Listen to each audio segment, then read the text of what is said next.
Voilà, alors je vais essayer aujourd'hui de m'appuyer un petit peu plus sur le dossier de documents que je vous ai donné, revenir un petit peu plus sur certains textes.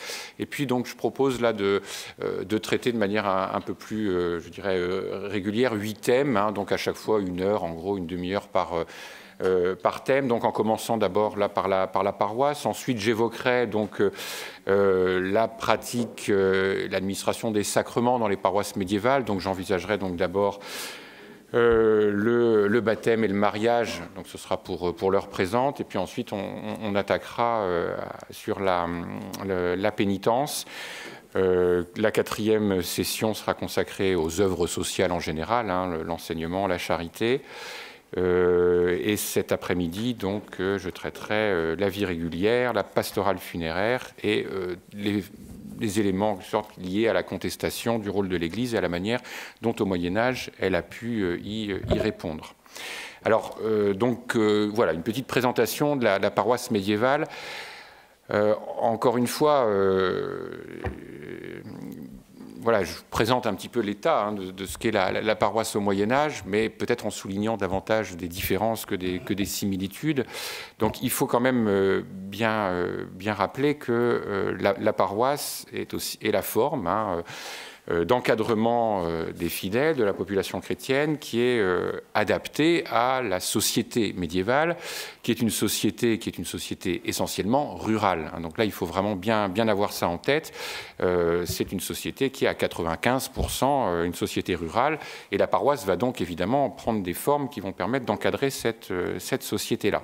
Alors la première chose qu'il convient de souligner vis-à-vis de la paroisse, c'est qu'évidemment ça a impliqué un effort de transformation important de la part des institutions ecclésiastiques, puisque dans l'Antiquité, enfin j'imagine que tout ça a bien été rappelé par Jean-Marie Salamito, l'Église est avant tout une Église qui est urbaine, hein, qui vit donc dans la cité, qui est adaptée à la civilisation urbaine de l'Antiquité, et la grande histoire de l'Église au début du Moyen-Âge, c'est la manière dont les institutions d'Église vont se déployer en quelque sorte dans les campagnes.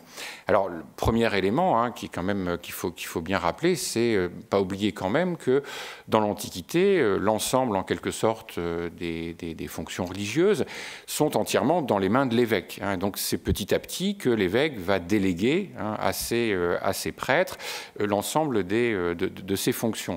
La plus importante d'une certaine façon pour nous, c'est évidemment la prédication. Hein, la prédication le dimanche, et c'est quelque chose qui apparaît quand même, enfin tôt ou tard, je ne sais pas comment il faut dire, mais qui apparaît donc dans la législation épiscopale au VIe siècle. C'est en 529, hein, le concile de Vaison, présidé par Césaire d'Arles, donc lui aussi grand prédicateur, donc évêque métropolitain d'Arles, et c'est la première mention où on voit en effet une autorisation donnée, enfin une mission donnée aux prêtres installés dans ce qu'on appelle les vicii, c'est-à-dire les villages, de pouvoir prêcher, alors l'autorisation de prêcher. Il ne faut pas oublier que tout au long du Moyen-Âge, la question de la prédication restera toujours quand même un point sur lequel les évêques sont très vigilants, hein, qui a droit de prendre la parole, et on verra le problème se reposer à nouveau avec les ordres mendiants, mais à partir donc de 629, c'est véritablement dans les campagnes que les choses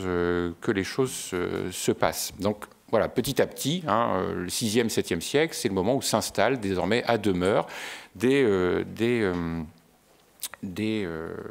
institutions ecclésiastiques dans la campagne. C'est la naissance, hein, le début de la naissance véritablement des paroisses.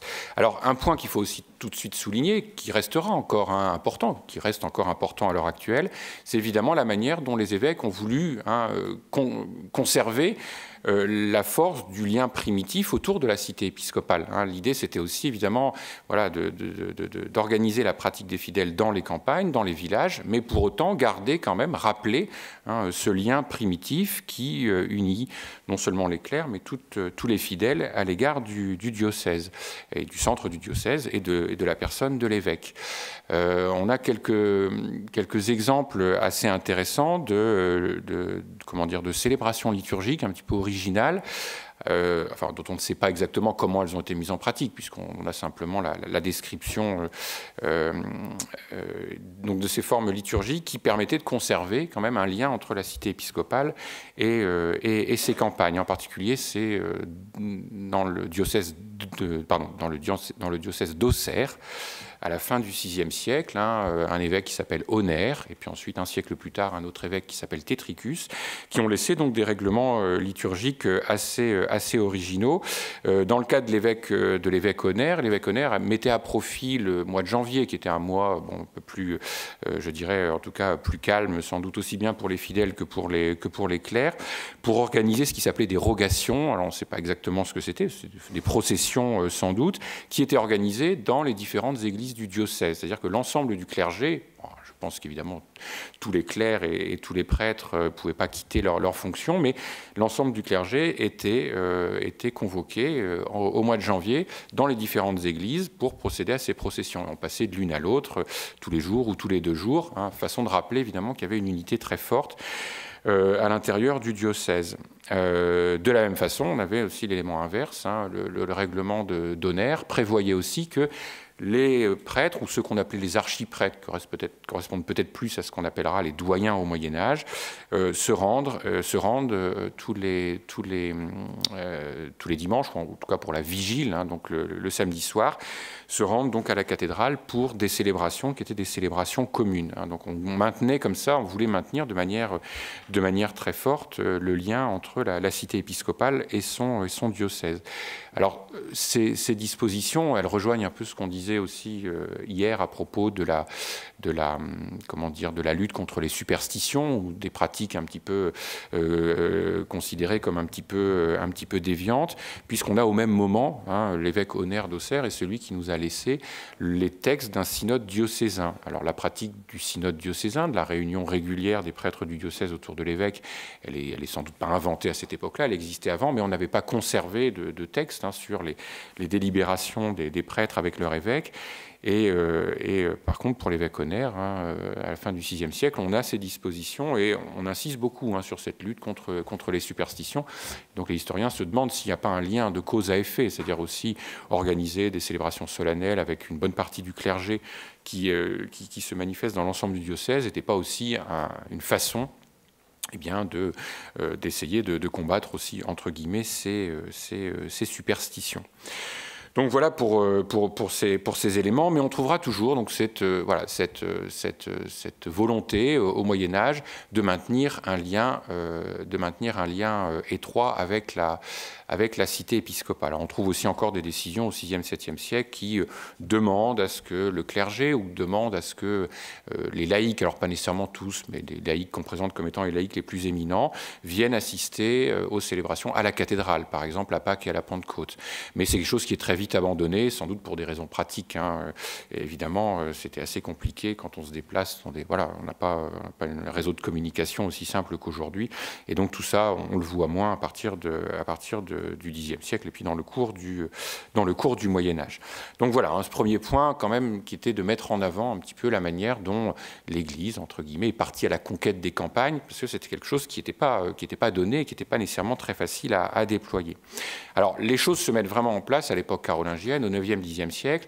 Bon, n'oubliez pas, on est dans ce contexte aussi d'un lien très fort entre à la fois l'épiscopat et la royauté, l'un se soutenant un petit peu l'un avec l'autre, et de cette façon-là aussi, évidemment, la législation concernant les paroisses va être aussi portée par le roi, puis ensuite par l'empereur, donc ça va aussi permettre de donner une forme de caisse de résonance à ces dispositions. Donc là, l'époque carolingienne, c'est vraiment celle de la définition des droits, des devoirs, enfin en quelque sorte de définition de ce qu'est la vie des fidèles dans leur paroisse, et évidemment définir aussi le moment, la place du pasteur dans sa communauté. Alors là, je vais m'appuyer sur le document que je vous ai donné. Là, j'en ai donné qu'un seul. Bon, ce que j'ai appelé les recommandations épiscopales au clergé rural. Alors, c'est un document, donc juste un tout petit rappel de ce texte. C'est vraiment un texte qui peut être considéré, quand on travaille sur la paroisse médiévale, comme le vademecum du prêtre rural. Là, vous avez évidemment aussi un petit peu des fidèles fidèle, mais plutôt vadémécum du prêtre rural. Alors c'est un document qui est intéressant parce qu'en fait c'est un document qui synthétise, hein, qui récapitule. C'est pas quelque chose de nouveau quand il est mis par écrit dans les années 930. C'est vraiment un vadémécum, une synthèse de toutes les prescriptions qui ont été faites, hein, depuis la fin du 8e siècle et qui ont petit à petit essayé de cadrer, préciser à la fois donc les obligations des prêtres ruraux et également, évidemment, donc les obligations des fidèles. Donc il faut savoir, enfin, en quelques mots, que le clergé carolingien légifère beaucoup, hein, les évêques passent beaucoup de temps à écrire des textes, mais des textes qui sont quelquefois un tout petit peu différents. Et donc, au début du Xe siècle, on a en quelque sorte un travail de remise en ordre, de synthèse, de compilation, en quelque sorte, du droit canonique, donc lors de la rédaction de grandes collections canoniques, et en particulier une collection qui est très connue, qui est la collection de l'abbé Réginon de Prume, une collection qui a été commandée au début du Xe siècle par l'archevêque de Trèves, et donc Réginon de Prume a compilé. Alors c'est une collection canonique qui est très efficace, parce qu'en fait elle est construite en deux parties. La première partie, c'est les devoirs des clercs, deuxième partie, ce sont les devoirs des laïcs, et à chaque fois, chaque partie commence par un questionnaire.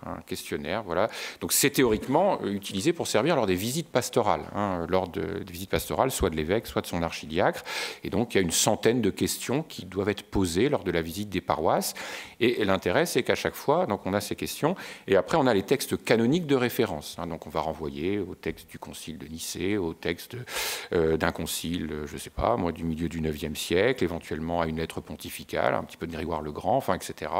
Et donc à chaque fois, on a le texte de référence, hein, qui permet de justifier cette affirmation. Alors ça fait quand même un gros manuscrit, évidemment, puisqu'il y a le questionnaire, puis à chaque fois les textes de référence. Et donc, au début du Xe siècle, on va en faire encore une synthèse, qui est le texte que vous avez là sous les yeux. Alors, puisque certains... J'ai vu que certains participants venaient du diocèse d'Arras. Hein, il se trouve qu'une des plus anciennes copies, ou en tout cas une des plus belles copies de la collection canonique de Réginon de Prume, a été copiée à l'abbaye Saint-Va d'Arras, hein, au tout début du XIe siècle, et qu'elle est encore conservée à la bibliothèque municipale d'Arras. Donc très belle copie de cette collection. Alors qui ensuite n'a pas été très diffusée, tout simplement parce qu'on a d'autres collections canoniques qui ont été écrites, et à chaque fois une collection on a remplacé une autre. Donc Réginon n'a pas eu de succès en lui-même, mais il a eu de succès parce qu'il a été repris, hein, plus tard. On le verra notamment tout à l'heure avec le décret de Burchard de Worms. Donc, ces recommandations épiscopales, c'est une synthèse, mais en réalité, qui s'appuie sur des textes beaucoup plus précis que les clercs médiévaux avaient à leur disposition. Donc voilà pour ce document, hein, qu'on appelle donc souvent l'Admonitio Synodalis, c'est le nom qui lui a été donné par son dernier éditeur. On pourrait l'appeler, il n'y a pas de... on pourrait lui donner un titre tout à fait différent. Alors, évidemment, le premier point, hein, qui apparaît dans ce document, c'est une définition désormais très, très précise, hein, des devoirs et du ministère du prêtre et de la conduite du prêtre. Hein. Donc, on voit bien apparaître, hein, de manière très nette, comportement exemplaire. Également très important, hein, au début du Moyen-Âge, la force du modèle monastique. Hein, ce sont donc les questions 8 et 10. Hein, l'invitation très pressante qui est faite aux prêtres de suivre les offices monastiques ou canoniques. Hein, mais là, on insiste évidemment sur le modèle monastique. C'est très fort, hein, au Moyen-Âge de manière générale. Hein, la vie monastique nourrit, imprègne, hein, véritablement la vie entre guillemets cléricale. Mais là, les choses sont rappelées de manière très, très nette. Alors, point également important, parce que ça fait l'objet aussi un petit peu de discussion, hein, on voit apparaître là dans cette admonitio l'idée évidemment très claire qu'à une paroisse, à une communauté, va correspondre un pasteur, hein, un prêtre, avec une insistance aussi sur la stabilité. Hein, il y a l'idée, et qui est exprimée d'ailleurs dans la collection de Réginon de Prume de manière très très nette, hein, il y a un mariage indissoluble entre le pasteur et sa communauté, qui est d'ailleurs le correspondant aussi de la définition qu'on donne du mariage canonique, hein, tout simplement, mais qui attache véritablement, hein, de manière très très forte, le prêtre à sa communauté. Hein. Donc la stabilité, on insiste énormément là-dessus. Et d'une certaine façon, on a aussi à peu près réglé au début du Xe siècle la question éventuellement de la desserte collective. Parce qu'il faut savoir qu'au IXe siècle, il y a quand même, on a à la fois des tentatives ou des pratiques de rassembler des communautés, ou en tout cas des petites communautés de chanoines ou de prêtres, destinées à la desserte des campagnes. Là, on insiste bien sur le fait que c'est un prêtre qui est là. Alors, parmi les arguments échangés au IXe siècle, il y en a un qui est assez intéressant, qui est donné par l'archevêque Hincmar de Reims au milieu du IXe siècle, qui dit que ce sont deux choses tout à fait différentes. Vivre en communauté, évidemment, ça privilégie aussi la vie communautaire, et que ça ne permet pas de donner aux desservants la liberté et puis en quelque sorte la disponibilité pour remplir son ministère pastoral. Et Hincmar de Reims, dans le canon qu'il consacre à ce point-là, eh bien, explique que le prêtre doit être capable d'être disponible 24 heures sur 24, de se lever la nuit pour aller administrer le baptême à un enfant sans doute en train de mourir, d'administrer aussi le viatique. Et donc, ça, c'est quelque chose qui est impensable dans une communauté où les obligations communautaires ne permettent pas d'être disponibles en quelque sorte. Donc, voilà, il y a une véritable réflexion autour de la desserte et de l'attachement du prêtre à sa communauté. Donc ça, c'est quelque chose qui est extrêmement important. Alors, c'est des discussions qui reviendront lors de la réforme grégorienne, parce que c'est quelque chose qui apparaît évidemment dans ce questionnaire. On est toujours soucieux, les évêques sont soucieux, évidemment, de la difficulté que peut avoir un prêtre à vivre en quelque sorte seul dans un milieu laïque, et donc de la nécessité aussi d'une certaine vie communautaire qui permet une entraide entre plusieurs confrères. Et donc la réforme grégorienne remettra quand même en avant cette idée de petites communautés canoniales qui peuvent permettre aux prêtres de se retrouver régulièrement sans être loin les uns des autres. Mais là, on a vraiment... Donc on voit apparaître ce qu'on peut appeler désormais le curé au Moyen-Âge. Donc le prêtre qui est désormais le curé, donc qui a la charge d'âme, la cura animarum, le soin des âmes de sa communauté. Ce terme de curé qui deviendra évidemment très, très courant à partir donc de cette partie du Moyen-Âge. Donc ça, c'est évidemment le point le plus important sur lequel il faut insister.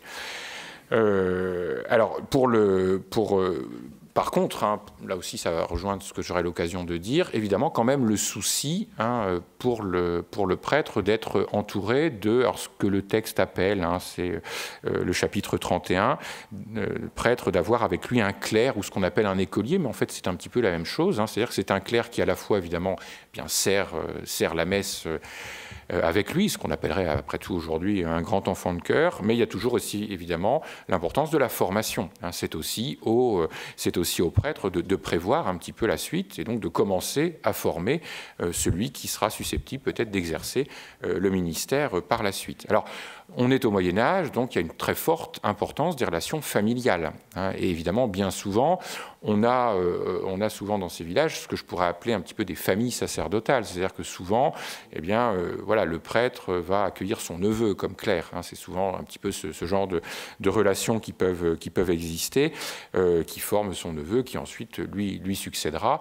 Mais n'oubliez pas évidemment qu'on est encore dans un modèle où il y a une très forte ancrage, les gens bougent peu, et c'est la même chose aussi pour le recrutement des prêtres.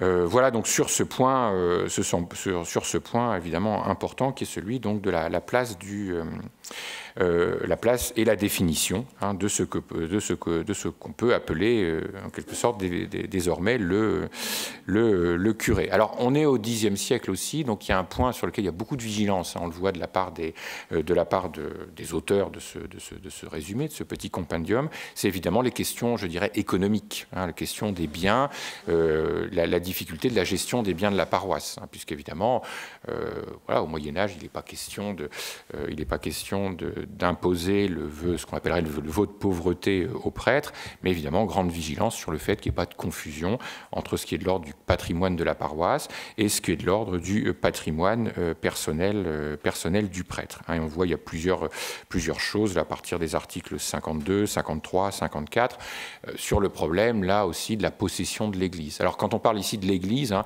c'est l'Église au sens matériel du terme. Pas oublier qu'au Moyen-Âge aussi, une église, c'est un bâtiment. L'Église, elle est toujours à la tête d'une petite propriété. Hein, au Moyen-Âge, qui dit église dit toujours un petit domaine rural qui doit permettre eh bien, à la fois aux prêtres de vivre, d'entretenir l'Église. N'oubliez pas également, bon, j'y reviendrai rapidement, mais que parmi les obligations économiques hein, qu'on répète depuis, depuis le 4e et le 5e siècle, il y a aussi pour chaque paroisse, d'entretenir, enfin d'avoir un budget qui est affecté aux pauvres, à l'assistance, c'est ce qu'on appelle la matricule, mais évidemment ce budget, il est fonction aussi de ce qu'a la paroisse. Or au Moyen-Âge, bon, voilà, l'essentiel des revenus dont on dispose, c'est des revenus fonciers, donc il faut un petit domaine qui permette de fournir eh bien, ce qui sera ensuite utilisé pour l'assistance. Mais évidemment, la gestion de ce domaine, elle pose toujours problème. Elle pose aussi un autre problème, mais là j'y reviendrai aussi un petit peu tout à l'heure, c'est évidemment, il y a toujours en quelque sorte un droit de regard hein, de la part des laïcs de la paroisse, et en particulier des laïcs, ou en tout cas des seigneurs de la région, qui d'une certaine façon sont toujours plus ou moins réputés pour avoir fourni la dotation primitive de l'Église, et qui ont évidemment toujours tendance aussi voilà, à avoir un droit de regard sur l'affectation des biens de l'Église. Donc il y a toujours voilà, une grande vigilance à avoir de ce point de vue-là. Donc ce sont des problèmes qui sont évidemment très actuels. Alors maintenant, en ce qui concerne les fidèles, eh bien, là on le voit bien, on rentre véritablement dans une précision hein, de plus en plus grande dans l'encadrement des fidèles. Voilà, qui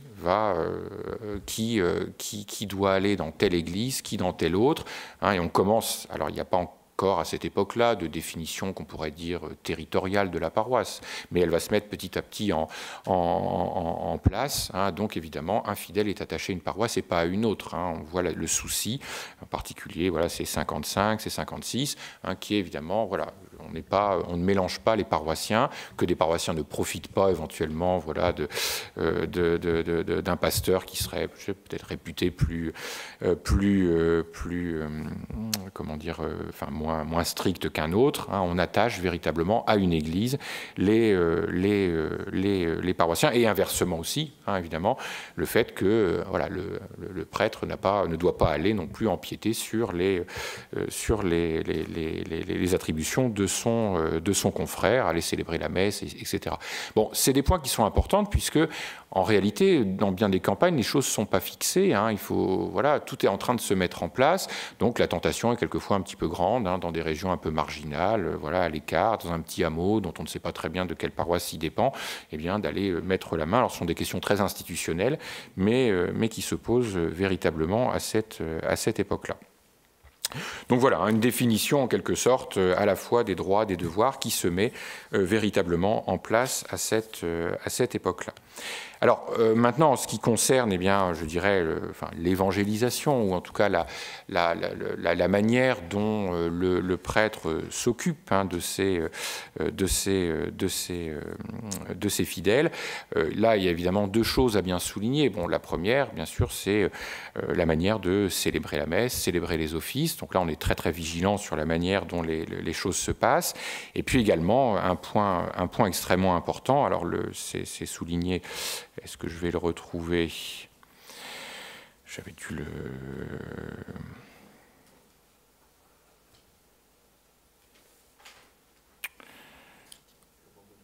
À propos de la prédication. C'est vrai que si je... Alors, la prédication...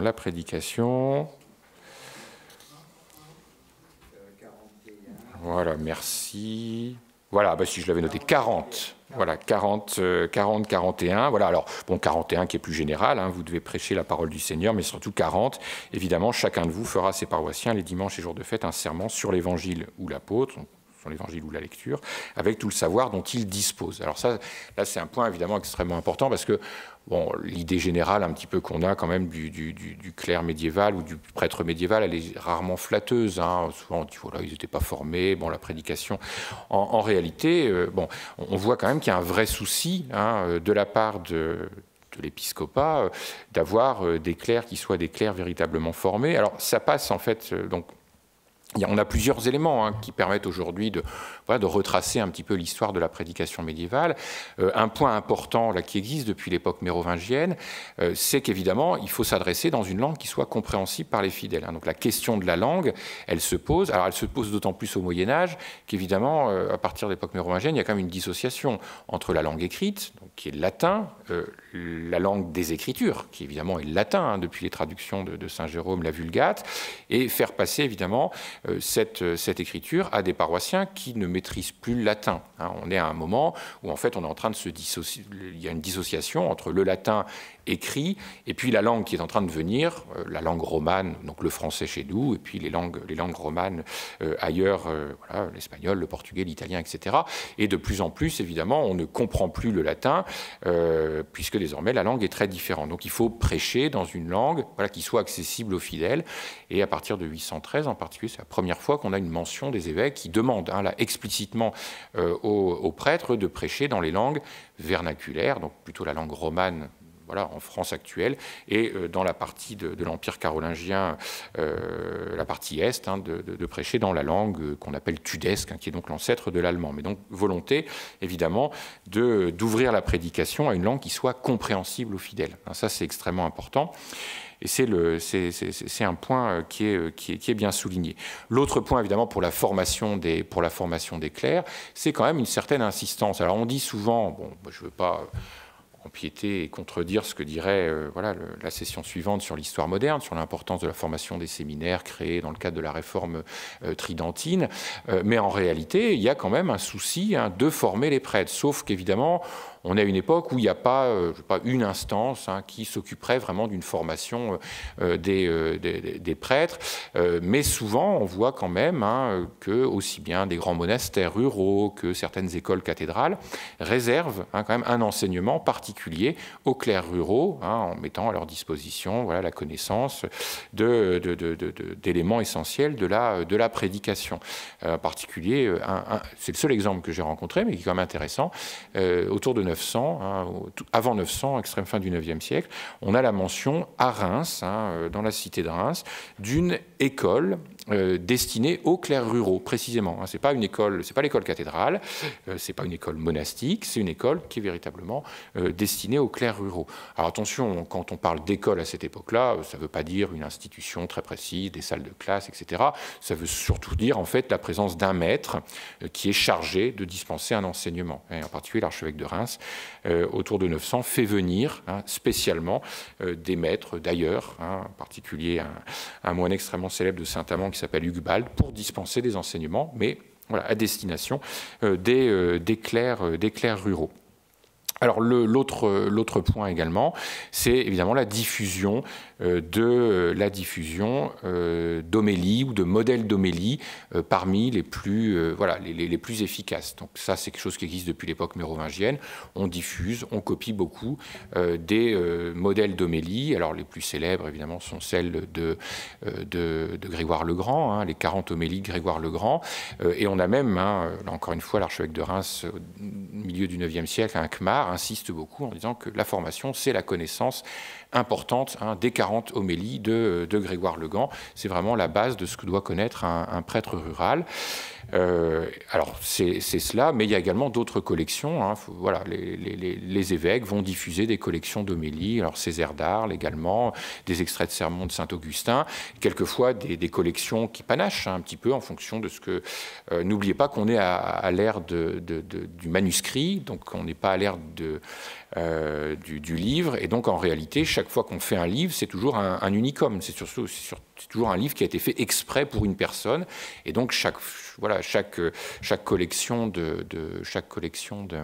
d'homélie va de cette façon-là être toujours très personnalisée. Alors on connaît rarement pour qui elle a été faite, mais elles sont toujours, elles piochent à l'un à l'autre, mais il y a vraiment la volonté de diffuser de ces collections. Et puis on a quelques inventaires d'églises rurales rurales, où on voit qu'à côté de manuscrits liturgiques, eh bien, on va avoir on a comme ça des collections d'homélies dans les petites bibliothèques des églises rurales. Alors évidemment, bon, j'ai tendance à être plus optimiste que d'autres de mes collègues qui travaillent sur cette période-là. Ça ne veut pas dire évidemment que voilà, toutes les bibliothèques paroissiales d'époque carolingienne et puis par la suite disposaient de livres aussi, enfin de bibliothèques aussi précises, mais c'est quand même des choses qui existent déjà. Donc voilà, intérêt vraiment de la prédication. Et puis après, ne pas oublier, là aussi, souvent on a une vision un petit peu institutionnelle du Moyen-Âge, en particulier des différents synodes diocésains que convoquaient les évêques, en disant, ben voilà, on rappelait qu'il fallait faire ça, ça, ça et ça. Mais on oublie quand même que les synodes diocésains au Moyen-Âge sont véritablement des moments de formation permanente. C'est des moments où l'évêque en profite pour mettre l'accent sur telle ou telle chose, et sa prédication sert aussi, évidemment, à continuer l'instruction des clercs. Alors, on a même quelques exemples de questionnaires qui étaient utilisés en synode. Alors, par qui? Par l'archidiacre, par l'évêque lui-même. Enfin, on ne sait pas très bien, mais en tout cas, l'intention était là, avec de véritables questionnaires qui étaient posés aux prêtres pour vérifier que voilà, ils faisaient bien les choses. Dans quelques diocèses, en particulier allemands, le prêtre était tenu aussi de venir en synode avec quelques-uns de ses paroissiens qui devaient aussi rendre compte de la prédication, de son activité paroissiale. Bon, il y avait en fait une façon quand même de vérifier, de vérifier que le travail paroissial était mené de manière tout à fait satisfaisante. Donc ce rôle de formation permanente du synode était très importante aussi au Moyen-Âge. Donc voilà pour les obligations, en particulier donc celles qui sont liées à l'instruction et à la prédication. Alors voilà, ça c'est le maître mot, puis je terminerai là-dessus sur ce point. C'est vraiment ce qu'on retrouve partout, c'est ce qu'on demande aux prêtres, d'être en quelque sorte, d'évangéliser d'une certaine façon. Verbo et exemplo, donc à la fois par leur verbe, par la prédication, mais également par l'exemple. Alors, tout ça a fonctionné assez bien lorsque on restera dans un cadre rural, avec sans doute une prédication qui était adaptée à la population rurale, mais on verra que le problème va commencer à se poser quand on va arriver à un moment où la civilisation médiévale se fera davantage urbaine, peut-être davantage cultivée, donc une population davantage exigeante, et à ce moment-là, évidemment, on trouvera d'autres modèles pour aboutir à une prédication qui sera peut-être d'un niveau un petit peu plus élevé, et ce sera en particulier la grande œuvre des ordres mendiants franciscains et surtout dominicains. Alors, dernier petit point à propos de la paroisse, parce que c'est quand même aussi un élément important à souligner. Pas oublier que dans la vie des communautés rurales du Haut-Moyen-Âge, la paroisse reste jusqu'au XIIe, XIIIe siècle la seule institution, pas simplement institution religieuse, mais la seule forme d'organisation, en tout cas la seule forme de solidarité. Donc un point très important, ça qu'on oublie souvent de souligner, c'est aussi dans le cadre paroissial que les activités, je dirais, civiques, enfin en tout cas civiles ou publiques, pour aller vite, vont aussi s'organiser. Petit à petit, c'est à l'intérieur de la paroisse que des responsabilités matérielles, temporelles, vont être confiées aux laïcs, à l'intérieur de ce qu'on va appeler la fabrique au Moyen-Âge. Donc c'est la gestion des biens de l'Église, avec la présence de ces membres de la fabrique qu'on appelle les marguilliers, qui sont donc des laïcs chargés de la gestion de la paroisse, auxquels on va plutôt déléguer éventuellement évidemment l'assistance aux pauvres ou ce genre de choses. Mais ce qu'on oublie aussi de dire, c'est que cette organisation communautaire des laïcs, donc dans le cadre paroissial, est aussi l'embryon de ce qui va donner naissance petit à petit à la commune, ou en tout cas, mais qui va à un certain moment en effet se détacher du terme religieux pour devenir la gestion de la communauté d'habitants, mais à l'origine les choses sont très très liées à la paroisse.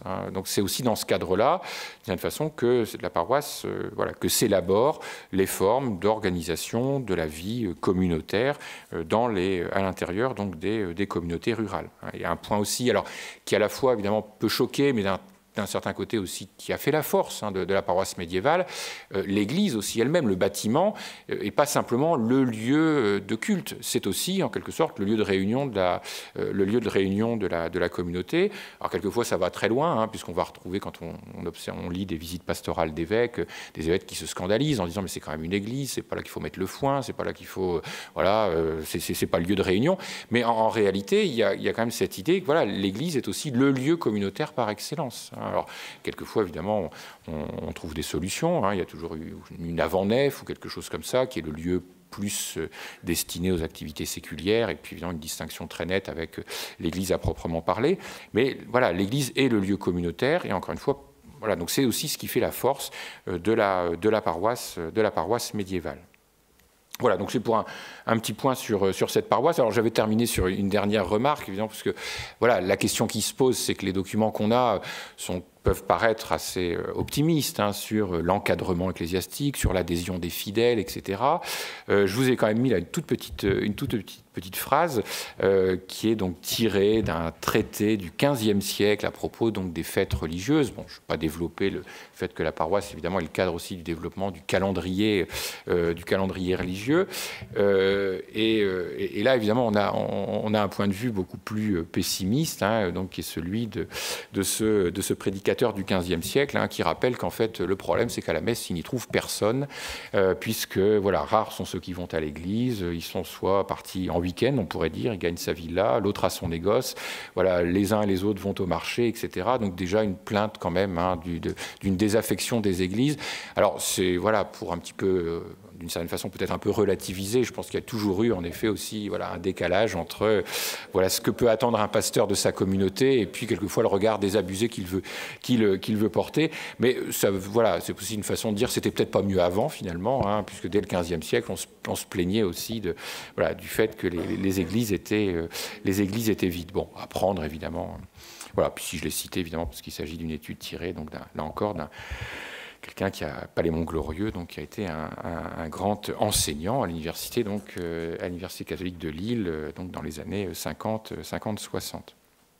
Voilà donc pour ce petit point sur la paroisse.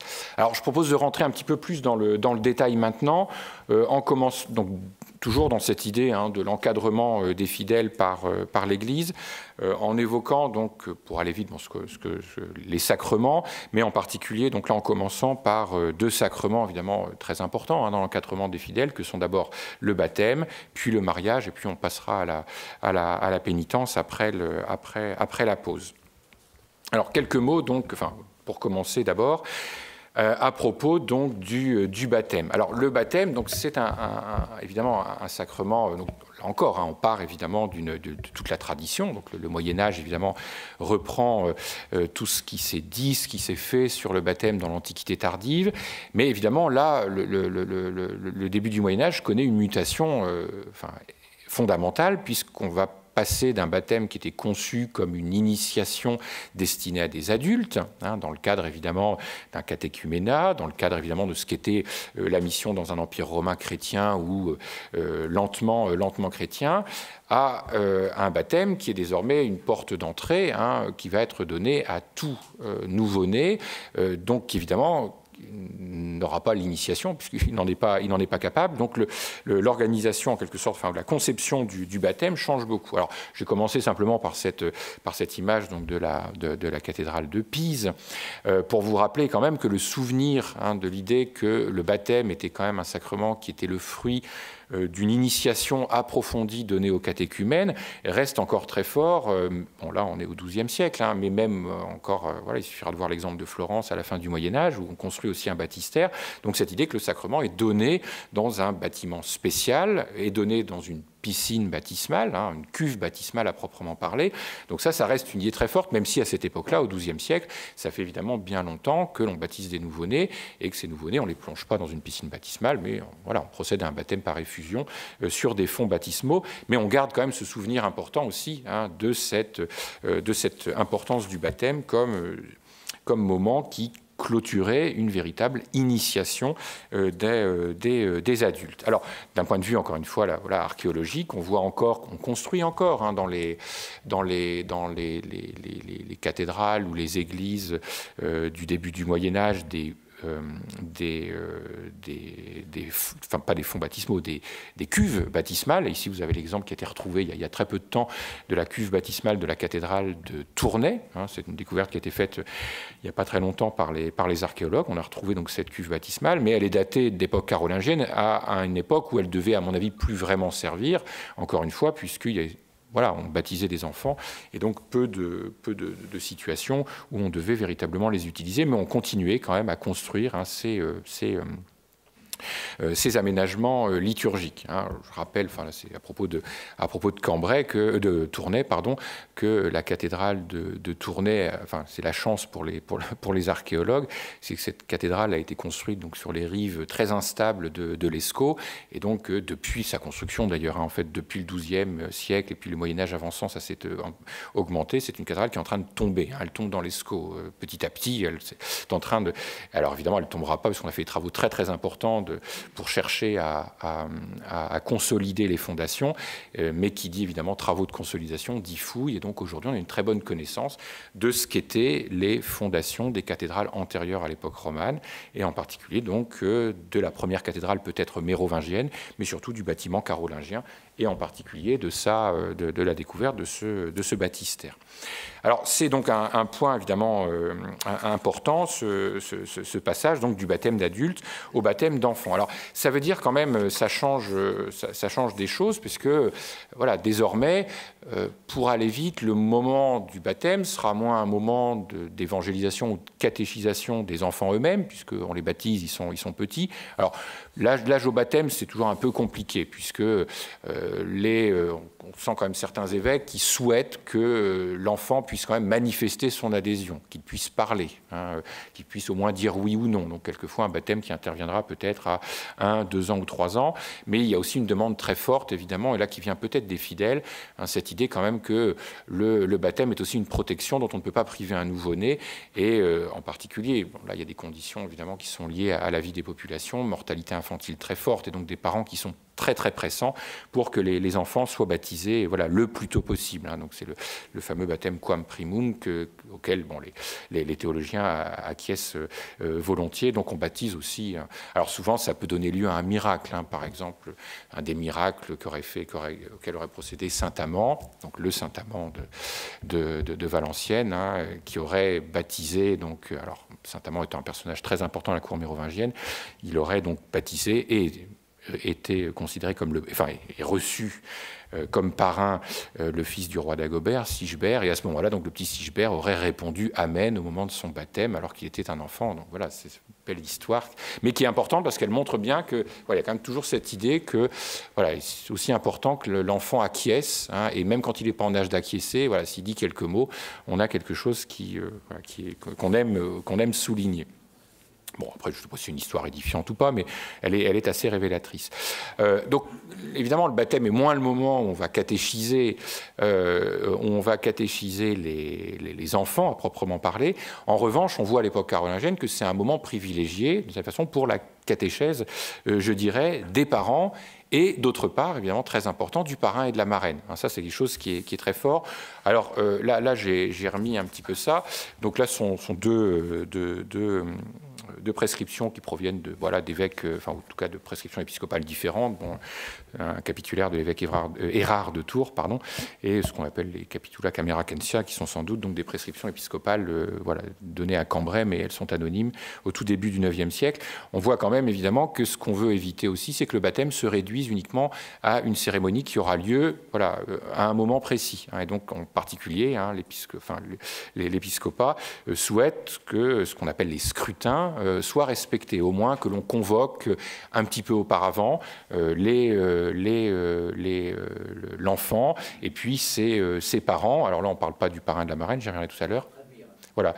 Ça signifie tout simplement que voilà, le capitulaire des rares de Tours, on demande à ce que voilà, les scrutins, scrutinia, ne soient pas négligés au temps prescrit, tout simplement au moment prescrit. Hein. Mais ça veut dire que voilà, on ne veut pas voir arriver voilà, des enfants présentés au baptême sans qu'il y ait eu en quelque sorte un entretien préalable, qu'on ait un petit peu mis l'accent là-dessus. Et puis là, voilà, le capitula Camaracanicia sont un petit peu plus précis, puisque là, ils demandent véritablement que ce soit fait donc loca congrua aux endroits convenus, et que ce soit présenté donc les enfants, leurs parents et voilà, enfin génitores et génitrices, c'est le papa et la maman en quelque sorte, qui soient vraiment présentés à l'Église. Donc on tient aussi à maintenir évidemment cette importance du baptême.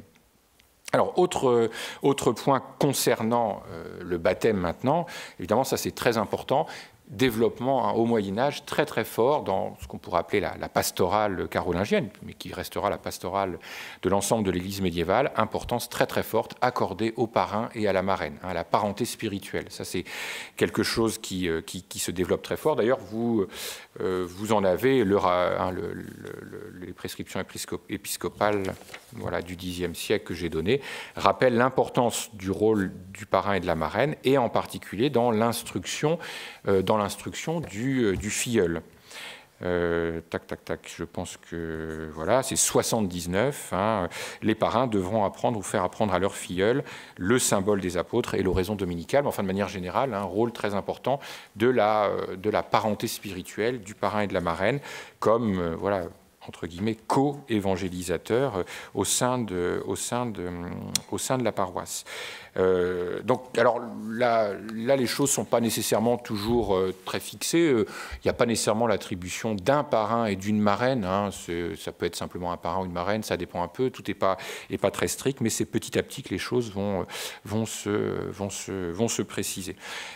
Alors, ces liens de parenté spirituelle, ils sont très très forts au Moyen-Âge et ils sont aussi très très contraignants, puisque la parenté spirituelle est considérée comme l'équivalent de la parenté charnelle, et en particulier lorsque l'Église définira précisément les règles du mariage, qu'on ne se marie pas dans sa famille très proche, ça impliquera la parenté spirituelle. Le parrain, la marraine font que désormais, ce sont des gens qui font partie de la parenté. Alors, tout ça est important parce que c'est un moyen, je pense, qui a été très fort dans cette société médiévale où ce qui compte avant tout sont les relations familiales, du sang, pour en effet faire comprendre à la population, pour étendre en quelque sorte, voilà, montrer que c'est pas la solidarité, la fraternité, elle se joue pas simplement dans la famille au sens biologique charnel du terme, mais qu'elle voilà, elle doit concerner finalement tout le monde. Et ça a été un petit peu un moyen de faire comprendre cela à la population. Donc voilà, ça c'est les quelques points donc, sur le baptême et encore une fois sur la force de la parenté spirituelle. Alors après, bon sang, là c'est évidemment pas nécessairement le sujet ici, mais il faut aussi savoir que la parenté spirituelle sert beaucoup dans des relations, je dirais, d'ordre politique. On le verra très bien aussi, en particulier voilà, le fait qu'un souverain servira voilà, de parrain au fils d'un autre, etc. On utilise aussi beaucoup, je dirais, dans le champ politique, social, de manière plus large, ce lien de parenté spirituelle qui a donc une très grande force au Moyen-Âge. Donc ça, c'était en quelque sorte un premier point donc sur le baptême, sur la force du baptême et sur les transformations du baptême au début du Moyen-Âge, qui passe donc, encore une fois, d'un sacrement qui est lié à une véritable initiation à quelque chose qui évidemment change un petit peu de sens. Alors là aussi, autre point important, évidemment, ça va expliquer cette dissociation qui va se mettre en place entre un deuxième sacrement qui est la confirmation. Puisque, en réalité, comme son nom l'indique, la confirmation est donc la réitération du baptême, et la confirmation devient nécessaire à partir du moment où le baptême n'a pas nécessairement été pris par un enfant entièrement conscient de ses gestes. Donc la dissociation baptême-confirmation, on la voit à l'œuvre à partir du moment où il s'agit évidemment de renouveler les choses. Donc importance de cette confirmation, et là, la confirmation dans les capitulaires épiscopaux des évêques carolingiens par la suite, on la fixe en général à 7 ans. Hein, c'est voilà, cette apparition de cette expression de l'âge de raison, 7 ans, et donc qui est l'âge voilà, auquel on peut administrer la confirmation, en sachant que la confirmation reste évidemment administrée par l'évêque. Là aussi très important, puisque ça reste voilà, le lien avec le pasteur primitif, qui est l'évêque à l'intérieur du diocèse. Et donc là encore, eh bien, tout dépendra aussi des visites de l'évêque, hein, parce que voilà, l'évêque n'est pas non plus tous les jours dans les paroisses de son diocèse. Donc quelquefois, voilà, on peut attendre 3 ans, 4 ans avant qu'il y ait une véritable visite épiscopale. Et donc le sacrement peut être donné un petit peu plus tard. Alors là encore, hein, ce sont les 2 sacrements de l'initiation chrétienne, hein, qui sont évidemment les plus forts au Moyen-Âge. Le Moyen-Âge ne connaît pas ce qu'on appellerait la première communion et ne connaît pas la profession de foi. Voilà, c'est pas des choses qui existent. Encore une fois, c'est le baptême et c'est la confirmation. Et puis, alors la communion, bon là, de toute manière. Pour ce qui est de la communion, d'abord, au Moyen-Âge, on communie peu, et puis souvent, la communion, c'est l'âge de raison, mais il n'y a pas nécessairement, c'est pas un point qui retient énormément l'attention, hein, le premier moment où l'enfant pourra communier. Mais encore une fois, point important, c'est cette confirmation dans les sacrements de l'initiation chrétienne. Voilà, donc ça c'était pour le baptême et puis pour ses suites. Alors quelques mots évidemment maintenant sur le mariage qui est l'autre, en quelque sorte, point important d'évangélisation ou de conversion, en tout cas de modèle proposé aux laïcs. Alors, il faut savoir qu'en effet, hein, les traités pastoraux qui commencent vraiment à fleurir à l'époque carolingienne, puis ensuite au XIe, XIIe, XIIIe siècle, vont en effet faire du mariage, en quelque sorte, ce qui est voilà, la pierre d'angle de la vie des laïcs, ce qui les distingue des clercs. Et donc, c'est voilà, quelque chose sur lequel on réfléchit énormément. Hein. C'est vraiment le point important, je dirais, la porte d'entrée du modèle que l'on propose aux laïcs. Alors, le mariage, bon, c'est un peu, voilà, tout ce que je dis va être un peu grossier, enfin grossier, pas grossier, enfin un peu caricatural, voilà. Mais je pense ne pas trop me tromper.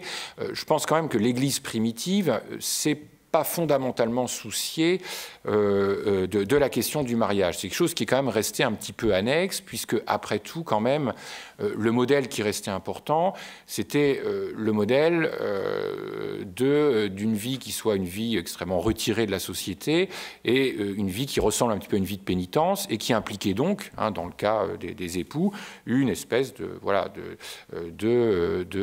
d'abandon en quelque sorte de la vie conjugale. Hein. On est dans cette idée quand même que le modèle de la vie chrétienne, ça reste quand même un modèle extrêmement ascétique et donc de toute manière le mariage entre peu en ligne de compte. Alors c'est un peu caricatural, mais je pense que c'est quand même un point important. C'est vraiment l'Église du Moyen-Âge qui quand même va valoriser, hein, véritablement la vie conjugale pour aller vite. Mais de ce point de vue-là, évidemment, elle doit aussi un petit peu engager en quelque sorte une définition qui soit spirituelle. Le mariage a toujours existé, mais c'est toujours été un acte social. Hein, ça a toujours été un acte social, donc à Rome, mais un acte aussi, là aussi c'est un point important, qui était quand même avant tout quelque chose qui allait lier 2 familles, donc qui était surtout quelque chose qui était pris, en tout cas en compte par le chef de la famille. Hein. À Rome, c'était le pater familias qui mariait ses enfants. Dans la législation romaine, on ne voit jamais apparaître savoir si les enfants souhaitent ou pas se marier. C'est quelque chose qui est décidé par les parents. Idée aussi, évidemment, que le mariage, enfin en tout cas dans l'Antiquité, n'est pas nécessairement quelque chose qui est destiné à durer ad vitam aeternam, qu'un mariage est un contrat civil et qu'on peut aussi évidemment le rompre. Donc ça c'est un petit peu la base sur laquelle on arrive à la fin de l'Antiquité. C'est une définition essentiellement, je dirais, civile du mariage, issue du droit romain. Alors un point évidemment important à souligner, hein, parce que là aussi il faut quand même bien comprendre ça, ne pas oublier quand même que quand on parle de mariage dans l'Antiquité romaine, mais également quand on en parlera avec sa définition chrétienne, on parle de quelque chose qui est assez différent de ce qu'on peut envisager aujourd'hui. Il ne faut quand même pas oublier que dans ces sociétés-là, d'abord l'espérance de vie, elle est quand même extrêmement brève. Hein, on vit quand même rarement au-delà d'une trentaine d'années. Alors c'est très variable, hein, c'est sûr qu'on a des exemples de gens qui vivent jusqu'à 60, 70 ans au Moyen-Âge, mais on a aussi voilà, une mortalité qui peut intervenir très tôt. Et évidemment une mortalité qui est beaucoup plus forte évidemment pour les femmes, hein, en particulier une mortalité en couche très forte. Je veux dire par là que lorsqu'on se marie, quel que soit d'ailleurs, ce soit un mariage de type civil romain ou ensuite un mariage dans la définition chrétienne, c'est rarement quelque chose qui dure très longtemps. Hein.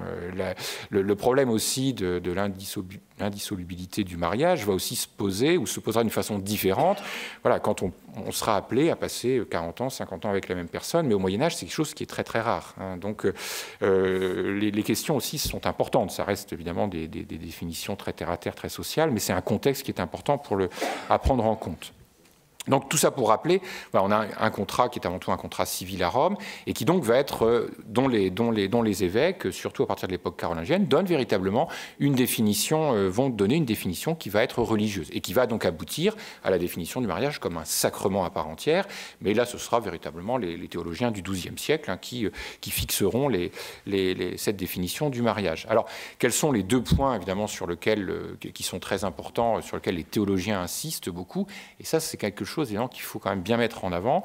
La première, c'est que la condition du mariage, c'est l'accord réciproque entre les époux. Un point extrêmement important, c'est qu'un mariage hein, qui est donc qui sera pleinement reconnu comme un mariage, ne peut reposer que sur l'accord réciproque des époux. Alors de ce point de vue-là, on a quelque chose de très fort parce que ça va à l'encontre hein, d'une certaine définition du mariage voilà, voulu par les chefs de famille, noué pour des raisons d'alliance familiale, de patrimoine, enfin que sais-je encore, et qui ne prenait pas nécessairement en compte voilà, les choix des époux.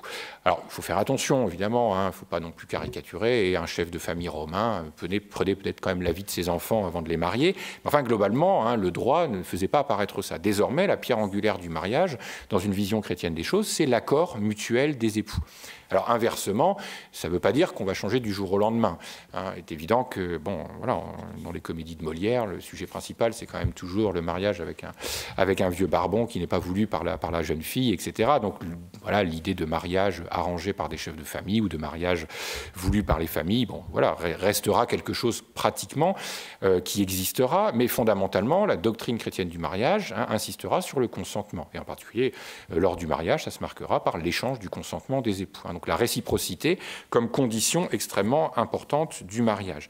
Voilà. Bon, évidemment, l'idée n'est pas ici de faire l'inventaire des choses positives, des choses négatives, mais enfin quand même dans la vision du couple, hein, il y a une vraie transformation à partir du moment où voilà, on en donne une définition proprement chrétienne. Et puis évidemment l'autre point, hein, là aussi qui va être la pierre d'angle, la deuxième pierre d'angle sur laquelle on va fonder une définition chrétienne du mariage, c'est l'indissolubilité. Hein, là encore, avec une comparaison, évidemment, qui va être donnée par les théologiens, voilà, de la même façon que voilà, l'Église est l'épouse du Christ et que le lien est indissoluble, de la même façon que le prêtre et son Église ont un lien indissoluble, et bien de la même façon, le lien entre les époux est indissoluble. Hein. Donc là aussi, une condition extrêmement importante, l'indissolubilité, qui va être donc la chose sur laquelle on insiste. Alors comme je vous disais, voilà, cette indissolubilité ne pose pas nécessairement les mêmes problèmes qu'elle peut poser aujourd'hui à un pasteur, puisque voilà, dans bien des cas, hein, malheureusement, les aléas de la vie font que voilà, la vie conjugale ne durait pas très longtemps et que voilà, souvent les épouses voilà, décédaient en couche. Donc c'est des choses qui évidemment, voilà, un débat en tout cas qui n'était pas nécessairement très brûlant, mais c'était une condition extrêmement importante. Et puis la troisième condition, mais là était déjà c'était quelque chose aussi qui apparaissait depuis plus longtemps, c'est évidemment la descendance, les enfants, hein, la procréation. C'est donc la troisième condition, troisième définition du mariage chrétien. Alors évidemment, dès qu'on rentrait dans une des trois conditions n'était pas remplie, on pouvait commencer à discuter éventuellement la validité du mariage. Hein, et D'ailleurs, dans plusieurs cas de figure, ça s'est passé. Alors, quelques mots simplement pour illustrer aussi cette chose-là. C'est important parce qu'on a eu une attitude assez ambiguë des pasteurs vis-à-vis du mariage. Évidemment, l'Église reste toujours quand même attachée à la publicité du mariage. Il y a mariage que si ce mariage est public, il est reconnu. Ça apparaît, je ne sais plus où, dans le questionnaire. On dit bien aux prêtres que les paroissiens ne peuvent prendre d'épouse, c'est 76, prendre d'épouse que si les noces ont été célébrées publiquement. Donc, importance, évidemment, des choses publiques. Et donc, évidemment, ça posait problème quand les choses n'étaient pas sues. Et c'est le chapitre suivant, interdisait absolument l'enlèvement d'une femme, donc voilà, des rapts ou des choses un peu clandestines. Donc c'est vrai que de ce point de vue-là, l'Église va être aussi va suivre en quelque sorte un petit peu une définition civile du mariage, c'est qu'il y a mariage que s'il est connu. Si le mariage n'est pas connu, évidemment, c'est un peu compliqué. Mais inversement, l'insistance que vont mettre certains pasteurs à certains moments sur la réciprocité et l'accord mutuel des époux vont quelquefois les conduire au contraire à couvrir des situations un petit peu soit de clandestinité, soit de situations qui ne sont pas approuvées par les familles. Alors l'exemple le plus célèbre que l'on connaisse, c'est l'exemple du mariage du comte de Flandre, du premier comte de Flandre, Baudouin Ier, dans les années 860, avec la fille du roi Charles le Chauve, donc la princesse Judith. Judith avait été mariée déjà plusieurs fois avec des rois anglais qui étaient décédés les uns après les autres, et donc elle était revenue chez son père au palais de Compiègne, et qui ne souhaitait pas nécessairement, les mariages sont toujours politiques, c'est important. Et puis, au palais de Compiègne, elle finit quand même par rencontrer le comte Baudouin, qui est un petit comte possessionné donc, dans la vallée de l'Escaut, encore une toute petite principauté flamande. Et alors là, c'est assez intéressant parce qu'on a un dossier de lettres assez conséquent, échangé. Et donc, on sait que manifestement, elle a été donc enlevée par Baudouin, mais c'est un enlèvement au sens... c'est ce qu'on appelle au Moyen-Âge un rapt. C'est-à-dire qu'en réalité, elle est partie. C'est elle qui est partie avec Baudouin. Là où les choses sont mal passées, c'est qu'évidemment, c'est contre l'avis de son père, mais elle était consentante. Et on est à un moment précisément où certains évêques, et en particulier le pape lui-même, cherchent à faire avancer, parce que c'est quelque chose qui est lent, cette idée d'une réciprocité du mariage. Et donc Baudouin et Judith ont fini par se retrouver à la cour donc d'abord du royaume de Lotharingie, et puis finalement se retrouver à Rome. Et là, le pape, finalement, a pris aussi cet exemple-là en écrivant aux évêques carolingiens, aux évêques du royaume de Francie occidentale, au roi Charles le Chauve lui-même, le père de Judith, en disant que, certes, évidemment, ça pose un peu problème, puisque le père n'était pas tellement consentant, souhaitait pas que sa fille soit mariée avec Baudouin, mais d'un autre côté, lui, le pape, voyait un élément important, c'est qu'il avait devant lui, les deux personnes et qui manifestaient leur intention de se marier. Et donc il en a fait un petit peu un cas d'école pour mettre aussi une pierre dans le jardin de la définition ancienne du mariage comme alliance. Et donc en disant au roi Charles le Chauve et aux évêques de son entourage que certes, en effet, c'est un mariage qui est peut-être un peu compliqué, mais qui a un élément fondamental, et cet élément fondamental, c'est la réciprocité des époux, et qu'il faut véritablement le mettre en avant. Et de guerre lasse, finalement, et donc lui a écrit dans des lettres aussi bien au roi Charles le Chauve qu'à son principal conseiller, qui est à l'époque l'archevêque Hincmar de Reims, qu'il est prêt à célébrer le mariage puisque les conditions sont requises. Puis finalement, Charles le Chauve va dire si c'est ça, tant qu'à faire, il vaut mieux qu'elle se marie, elle se mariera et elle se mariera, donc elle sera mariée, ils se marieront à la cour du roi Charles le Chauve. Mais encore une fois, un élément intéressant parce que, pour mettre en avant. Et ça, on le retrouvera par la suite au Moyen-Âge, alors pas nécessairement dans des situations aussi emblématiques, mais où on verra, ça c'est ce qu'on voit dans des registres d'officialité, donc tous les registres de la fin du Moyen-Âge, ces tribunaux ecclésiastiques qui vont condamner essentiellement des prêtres, mais aussi évidemment des laïcs pour des infractions. Et une des infractions qu'on voit souvent, c'est précisément des prêtres qui ont couvert comme ça des mariages clandestins parce qu'il y avait pour eux la condition fondamentale qui était le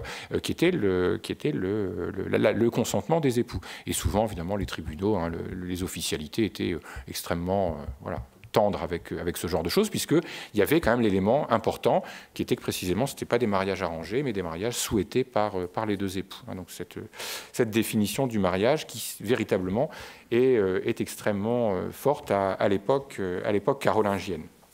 Et par la suite, tout au long du Moyen-Âge. Voilà, alors pour le mariage, c'était en gros les quelques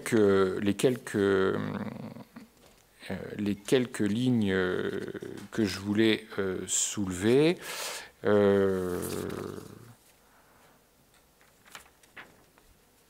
Voilà. Après, évidemment, donc pour ce qui est, là aussi, c'est des questions qui sont beaucoup posées. Bon, finalement, là, les réponses, c'est par exemple quel statut aussi donner aux veufs et aux veuves. Là, l'Église médiévale s'est aussi beaucoup intéressée à ça. Et là, beaucoup de discussions. Finalement, une position quand même quelquefois qui était d'engager les veuves et les veuves à déjà s'engager dans une vie qui serait une forme de vie consacrée, au début du Moyen-Âge en particulier. On voit apparaître cette idée assez forte, engager même surtout les veuves d'ailleurs à rentrer dans des monastères. Et d'un autre côté, bon, une autre position qui est évidemment d'autoriser les remariages, qui sera aussi donc une position très, très suivie. Donc là, mais il y a aussi une vraie réflexion sur la place des veufs et des veuves dans la société. Bon, là encore, ça appartient, en tout cas, c'est dans la lignée de la réflexion sur le mariage. Voilà, donc ça c'était quelques éléments, à la fois donc sur le baptême comme élément entre guillemets de conversion, d'évangélisation, et puis sur le mariage également, sur le modèle du mariage. Alors là encore, tout ça est compliqué parce qu'on connaît évidemment surtout les modèles qui étaient proposés. On n'a pas pour le Moyen-Âge, enfin en tout cas pas pour l'essentiel du Moyen-Âge, je dirais de retour. Existait-il une spiritualité conjugale? Est-ce que des époux ont écrit, etc. Ça, c'est évidemment beaucoup plus... quelle était leur réception, quelle était leur attitude face à cela? Ça, c'est beaucoup plus évidemment compliqué de le savoir. Voilà.